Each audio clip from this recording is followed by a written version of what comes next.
As you know, I've pointed out many times that the Coalition has done plenty to make life hard for itself. Its policy confusion, its leadership conniptions, and its failure to argue core values strongly enough.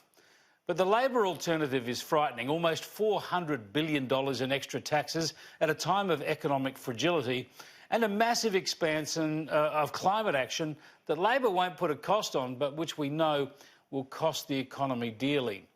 And the forces lined up against the Coalition are extraordinary. There's Labor, of course, and the Greens, and the unions, and Get Up, and a range of other activist and environmental groups. And what about the ABC?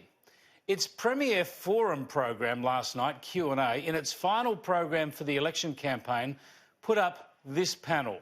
They had the Greens leader, the Labor deputy leader, an independent candidate who's running against the Coalition, of course the Green Left host, and a Liberal minister. That's four people who want to see the end of the Coalition government and one trying to defend it. That's balance and objectivity at the ABC, and that's how the public broadcaster misuses the taxes you pay, thumbing its nose at the law it operates under and thumbing its nose also at your hard work and goodwill. And how does all this play out on the show? Climate change, as you know, is one of the big issues in this campaign. Have a look at this nonsense. Well, we won't have an Earth if we don't act on climate change, so that's certainly something we need to do. But the bottom line is that we have an existential threat when it comes to climate change. It's not actually about Liberal, Labor or Green. This is about the survival of the human species. That's what we're confronting right now. The Great Barrier Reef. I don't know if my kids will ever get a chance to snorkel on a healthy Great Barrier Reef.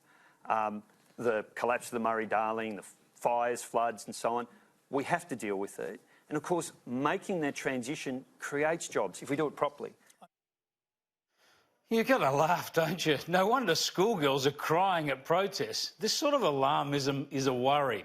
And there was no attempt by the host to challenge these ludicrous assertions, no attempt to demand facts or justifications. Tony Jones just didn't point out that Australian action simply can't change the climate while global emissions continue to rise. Nor did he point out that bushfires, floods, droughts and cyclones have always challenged us and always will.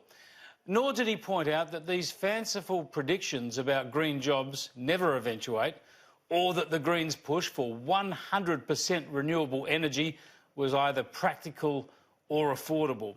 There was no pressure on Labor to provide estimates of the costs of its climate and energy policies.